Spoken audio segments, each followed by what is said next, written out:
महाराज मानधाता जो है वो भूत पावन भोले बाबा को रोकते हैं।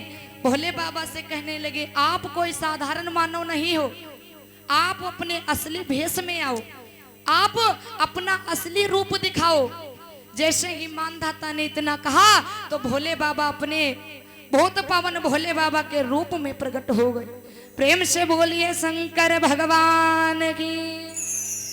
आज जैसे ही भूत पावन भोले बाबा सामने आए तो महाराज मानधाता चरणों में गिर गए और रोने लगे, मैं धन्य हो गया महाराज, आज स्वयं कैलाशपति आकर के हमारी परीक्षा लेते हैं। इधर मानधाता को दर्शन देकर भोले बाबा चल देते हैं।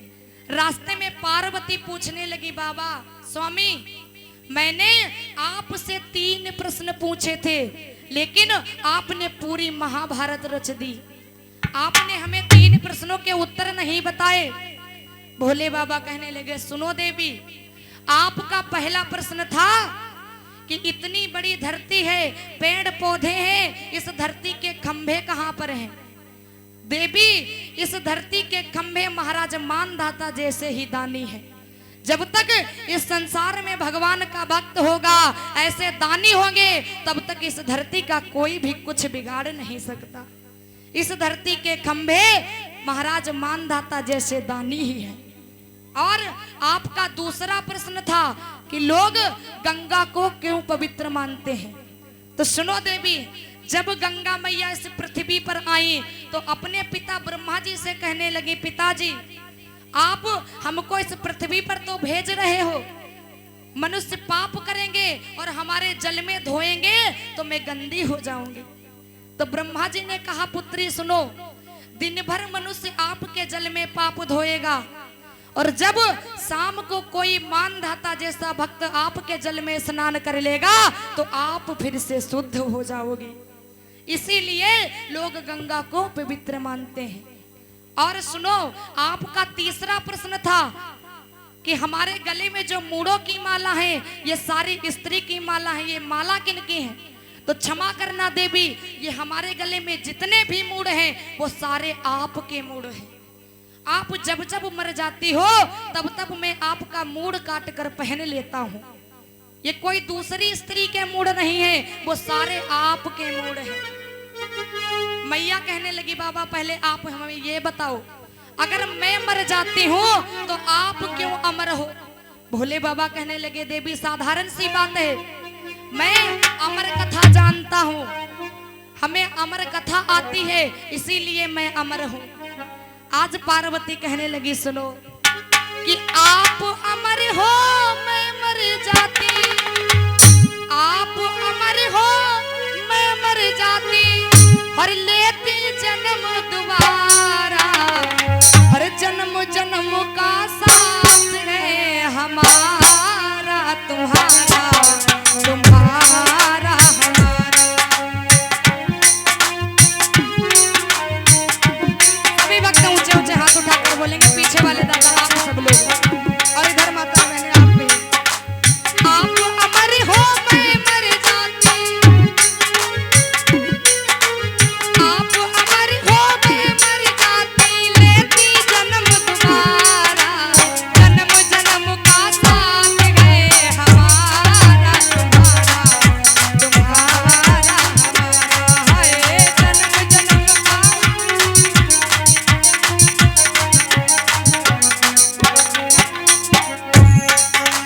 जन्म जन्म का साथ है हमारा, तुम्हारा तुम्हारा। प्रेम से बोलिए गोविंद भगवान की।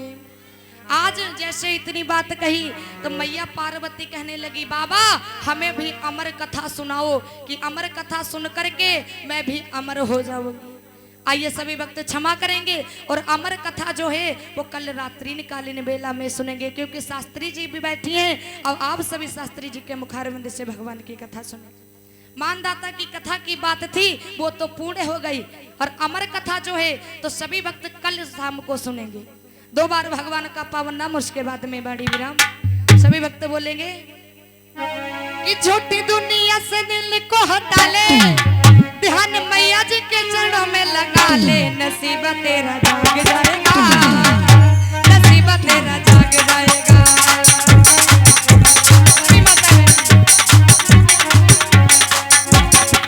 झूठी दुनिया से मन को हटा ले, झूठी दुनिया से मन को हटा ले, ध्यान मैया जी के चरणों में लगा ले, नसीब तेरा जाग जाएगा, नसीब तेरा जाग जाएगा। ओहो नसीब तेरा जाग जाएगा, नसीब तेरा। प्रेम से बोलिए शेरा वाली मैया की, बोलिए गुरुदेव भगवान की, बोलिए साचे दरबार की, बोलिए आए हुए महान संत की। आइए सभी भक्त शास्त्री जी के मुखारविंद से भगवान की पावन कथा सुने।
प्रेम से बोलिए गोविंद भगवान की, सतगुरुदेव भगवान की। आइए अभी आप समस्त भक्तजनों ने बड़ी पावन बड़ी सुंदर चर्चा को बड़े भाव के साथ में श्रवण किया। वाकई में महाराज भगवान की कथा जिसे सुन करके बड़े से बड़े पापियों का कल्याण हो। अच्छा, कथा इसलिए करवाई जाती है जिससे हम और आप कुछ न कुछ सीखें और सीख कर उसे अपने जीवन में उतारने का प्रयास करें। मास्टर जी यह हमारे साल भर पढ़ाओ तहिमा तुम परीक्षा में या बढ़िया पास हो। तो कथा भी इसलिए सुनी जाती है ताकि कथा को सुन करके हम अपने जीवन को बदल सकें। अभी आप समस्त भक्तजनों ने बड़े भाव के साथ में महाराज मानधाता के चरित्र का पावन आख्यान श्रवण किया और बड़ा ही सुंदर मार्मिक प्रसंग था। तो पीछे से कोई लोग मुझे बताइए कि आप इस कथा से अपने जीवन में उतारने के लिए क्या सीखें। महाराज मानधाता के चरित्र से आप अपने लिए क्या सीखेंगे। इधर से सुना और इधर से सब गायब। महाराज मानधाता की कथा हमें क्या सिखाती। बड़ी पावन कथा भी बड़े भाव के साथ में श्रवण कर रहे थे और आगे अमर कथा की बात आई थी। आइए अमर कथा की तरफ बढ़ने का प्रयास। आइए सर्वप्रथम सभी लोग तालियां बजाते हुए बड़े भाव के साथ में बोलते चलें और कहते चलें। सभी लोग ताली बजाते हुए भाव के साथ बोले और कहें कि एक बार चलिया।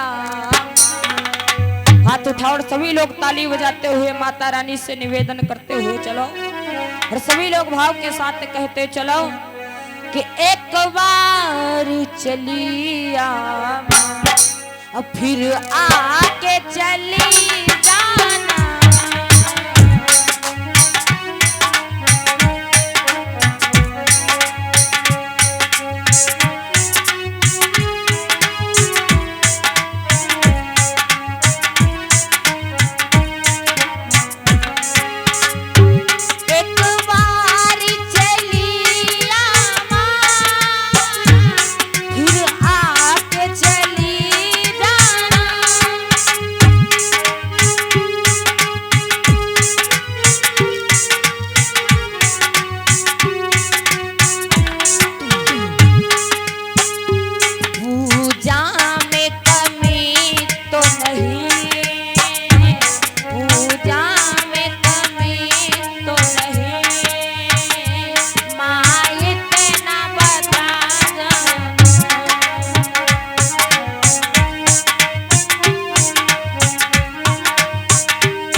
बोलिए शेरा वाली मैया की, सतगुरुदेव भगवान की। आधे इमाम ते बहुत बड़ी दुश्मनी समझते लागत 1-2-4 साल पहले आए ना, सब खेत खलियान सब लिखा आइए बड़े भाव के साथ में सुंदर मार्मिक प्रसंग। पहली बात तो आपने सुना और दूसरी बात बता रही थी कि महाराज अमर कथा के बारे में चर्चा। इधर नैमिष सारणी की पावन भूमि पर बैठकर श्री सूत जी महाराज 88,000 संतों को बड़ा सुंदर ज्ञान देते और कथा सुनाने से पहले बताते हैं कि हे राजन, हे संतों, कथा का एक एक शब्द अपने जीवन में उतारने का प्रयास करो। कथा कोई आनंद का साधन नहीं, कथा कोई टाइम पास का साधन नहीं कि आओ बैठो अति देतन टाइम में कटे। आज महाराज सारे संतगण हाथों को जोड़ करके बैठ गए कि महाराज आप कथा सुनाना प्रारंभ करें।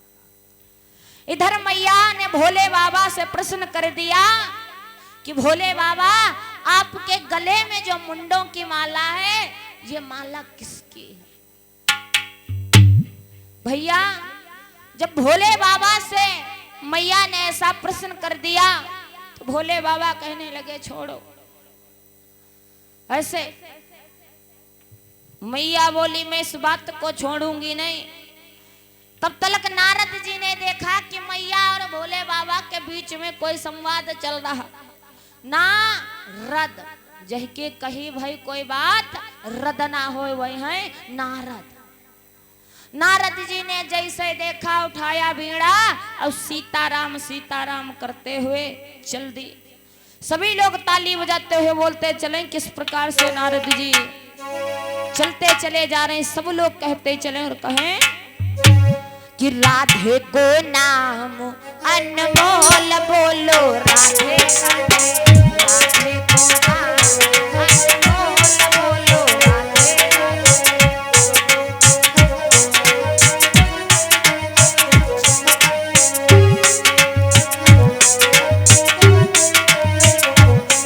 बाबा पीछे वाले राधा हमसे दुश्मनी का तुम्हारा तने हाथ खड़े कर ले, वैसे हम देख रहे हैं तुमका लोगन क्या कायदे ना तने हाथ करो। चलो हमसे दुश्मनी भगवान के द्वारा उठा कर बोलते चलो, राधा का नाम अनमोल बोलो, राधे राधे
सतगुरुदेव भगवान की, सीताराम भगवान की। और सुंदर झांकियों का प्रदर्शन भी लगभग लगभग पहुंचने वाले ही हैं। अभी आप बड़े भाव के साथ में सुंदर झांकियों का दर्शन करेंगे। आज नारद जी बीड़ा बजाते बजाते कैलाश पर्वत पर पहुंच गए, जहां भोले बाबा और मैया के बीच में ये बात हो रही थी। भोले बाबा ने खूब समझाया कि अब इस वाली बात को छोड़ दो, लेकिन मैया की बात कुछ बुद्धि में नहीं पड़ी। महाराज आज भोले बाबा समझाते रहे, लेकिन बात कुछ समझ में नहीं।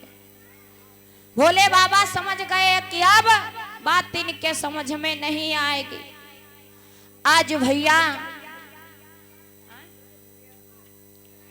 आज मैया ने जिद कर दिया। तो जब जिद कर दिया तो भोले बाबा ने बताया कि जितने भी गले में मुंड पड़े हैं वो सारे मुंड तुम्हारे।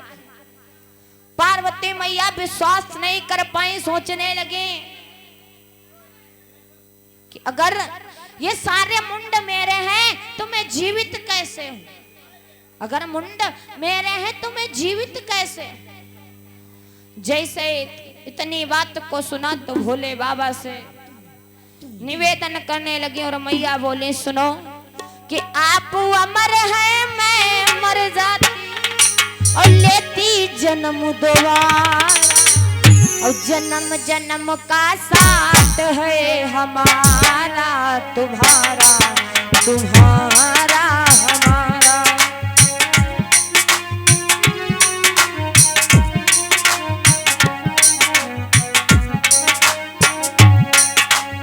आप अमर हैं, मैं मर जाती हूँ,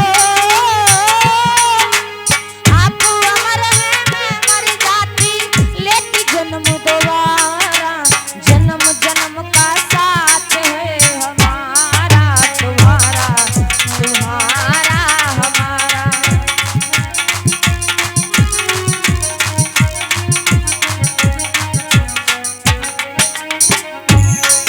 हाय जन्म जन्म का साथ है हमारा तुम्हारा तुम्हारा हमारा। हाय जन्म जन्म का साथ है हमारा तुम्हारा तुम्हारा। आज भोले बाबा ने समझाया, मैया ने जिद कर दिया कि मुझे पता करना है कि आप जीवित हैं, मैं मर जाती। भोले बाबा ने हेलो हेलो हाँ भैया ये ध्यान दीजिएगा, ये 501 रुपए हमारे भैया पिंकू शर्मा के द्वारा माता श्री के चरणों में योगदान स्वरूप प्रदान किया जा रहा है। माँ भवानी इनका सभी प्रकार से कल्याण करें, इनकी सारी मनोकामनाएं पूर्ण करें। और साथ ही साथ ये 300 रुपए भैया दीपक गुप्ता हरिहरपुर निवासी, जिनकी वनमित्रा चौराहे पे दुकान है, इनके द्वारा माँ भवानी के श्री चरणों में योगदान स्वरूप प्रदान किया जा रहा है। माँ भवानी इनका सभी प्रकार से कल्याण करें, इनकी सारी मनोकामनाएं पूर्ण करें। जय माता जी।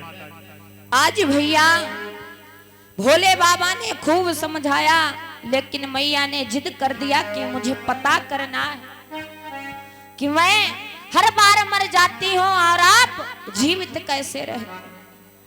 भोले बाबा ने बताया मुझे अमरता का ज्ञान है, मुझे अमर कथा मालूम है, इसीलिए मैं मृत्यु को प्राप्त नहीं होता।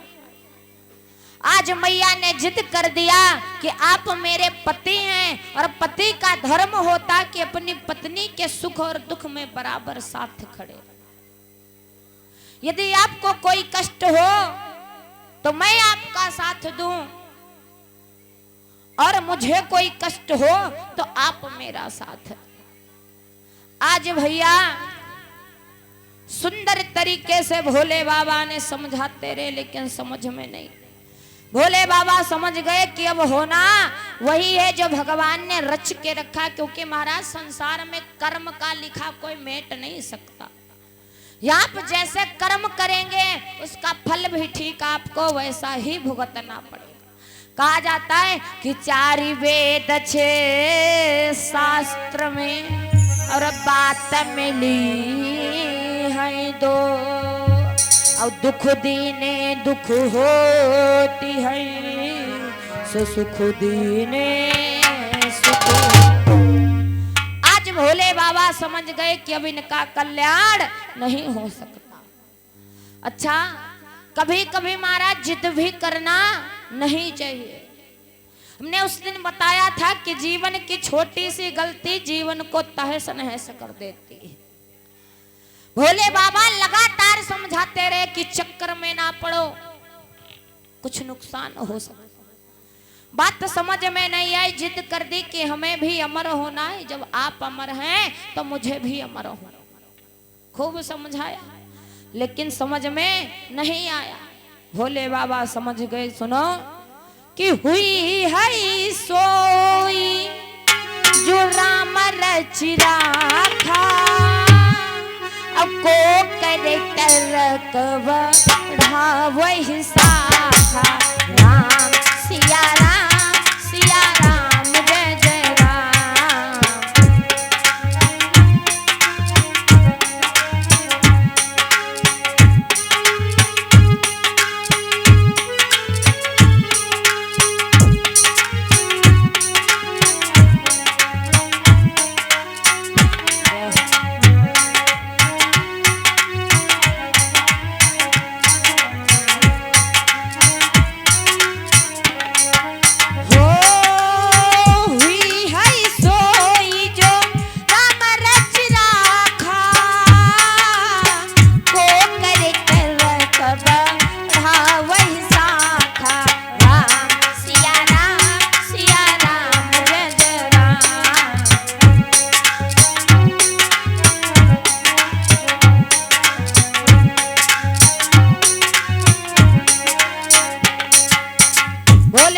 समझ गए कि हुई है सोई जो राम रचि राखा, अब को करे तरक बढ़ा वैसा। भोले बाबा समझ गए कि भगवान ने जो कर्म में लिखा है वो कोई मिटा नहीं सकता, इसीलिए जो होता है उसे होने। भोले बाबा ने कहा चलो ठीक है, अगर बात नहीं मानती हो तो मैं तुम्हें अमर कथा सुनाऊंगा, लेकिन एक शर्त, एक वचन दो। मैया ने दोनों हाथ जोड़े, कहने लगी आप जो भी कहेंगे सब स्वीकार है, बस आप हमें अमर कर दीजिए, हमें भी आपके साथ में अमर होना। भोले बाबा ने बताया कि ये भगवान की अमर कथा है और अमर कथा की आवाज जहां तक जाएगी वहां तक का व्यक्ति जीव जंतु अमर हो जाए। फिर क्या किया जाए? भोले बाबा ने कहा अगर बात नहीं मानती हो तो जाओ कोई ऐसी जगह देख के आओ जहां पर न कोई आता हो न कोई जाता हो। क्यों? क्योंकि अगर वहां कोई आता जाता हुआ तो वो भी कथा सुन करके अमर हो जाए। अमर कथा कोई अमर कथा दूसरी कथा नहीं, बल्कि राम भगवान के पूरे जीवन का बखान किया गया। राम कथा हमें सिखाती कि हम और आप अपने जीवन को किस प्रकार से जिए। भगवान राम का जब से जन्म हुआ और लास्ट तक भगवान ने जीवन में कोई मर्यादा नहीं तोड़ी, तभी उनका नाम रखा गया मर्यादा पुरुषोत्तम भगवान श्री राम। आज भैया मैया इस कथा को सुनने के लिए जिद कर गई। भोले बाबा ने कहा जाओ चली जाओ, अब कोई ऐसी जगह ढूंढना जहां न कोई आता हो, जीव जंतु पशु पक्षी कोई भी ना आता हो। मैया हमारे कथा सुनने के चक्कर में, अमर होने के चक्कर में एक जंगल की तरफ चलती चली गई। चलती चली जा रही हैं, उधर भोले बाबा अपनी आंखों को बंद करके भगवान श्री राम के ध्यान में मगन हो गए। आज अपने आंखों को बंद करके भगवान का ध्यान किया, तुरंत भोले बाबा समझ गए कि अब इनका कल्याण नहीं हो सकता। यदि आपसे कोई बड़ा बुजुर्ग आपको सही बात बताए तो आपको उस बात को अपने जीवन में धारण करना चाहिए। यदि आपको लगता कि आपके जीवन में कोई व्यक्ति आपके भले के लिए, आपके सही के लिए आपको सही राह बता रहा है तो उस पर अमल करिए। आज भैया भोले बाबा विचार करने लगे कि भगवान की अमर कथा कोई और कथा नहीं बल्कि राम कथा। इधर महाराज सूत जी से संतों ने प्रश्न कर दिया, महाराज कैसे? राम कथा ही अमर कथा है, आप कैसे बता सकते हैं? आज सूत जी महाराज ने बताया कि राम ने अपने जीवन में कभी कोई मर्यादा भंग नहीं की, और आज कल के रे भंग करे तो बात दूर रखो, कोई मर्यादा रही हो वह बताए। आज भैया सूत जी महाराज कहने लगे तब के और अब के भाई में अंतर देखो। वनवास मिला था राम को, कहीं का मिला रहा है? केवल राम को। और जब राम चल दिए तो उसके साथ में कौन कौन चल दिया? लक्ष्मण और सीता जी। अच्छा, आज कल की पत्नी होती कहती जाओ तुम्हें मिला है जाए कहीं 14 वर्ष वनवास, सीता जी का थोड़ा मिला रहा, राम केवल। राम चले तो उनके साथ में छोटा भाई लक्ष्मण और उनके धर्म पत्नी मैया सीता भी चल दी। क्यों?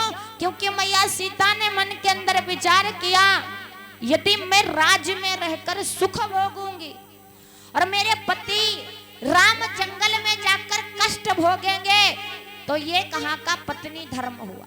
लेकिन आज कल पत्नी यमुना कहती जाओ जौन मन हो तौन करो जाए, हमें खुशी है हम वह करेगा। आज कल के भाई जौन मौका पावत तुरंत पीछे कहा डस खाए। जैसे इतनी बात को सुना, सीता जी चाहती तो नहीं जाती, लक्ष्मण जी चाहते तो नहीं जाते, लेकिन तब में और अब में बहुत बड़ा फर्क। अब इस यहाँ से सीखिए कि किस प्रकार से भाई भाई के बीच में प्रेम होना चाहिए और किस प्रकार से एक पत्नी को अपने पति के प्रति समर्पण होना चाहिए। सूत जी ने जैसे इस ज्ञान बात को बताया, सारे संत चुपचाप हो गए। उधर पार्वती मैया चलती चलती चलती चलती घनघोर जंगल में पहुंच गई। जब घनघोर जंगल में पहुंची तो देखा वाह, जंगल का इतना सुंदर दृश्य, इतना सुंदर नजारा, मैया देखती ही रह गई। पूरे जंगल में भ्रमण करती रही और मन में सुंदर सुंदर गीतों का गान करती रही। किस प्रकार से बोलते चले सभी लोग? सीताराम सीताराम और सीताराम कहिए कि सीताराम सीताराम।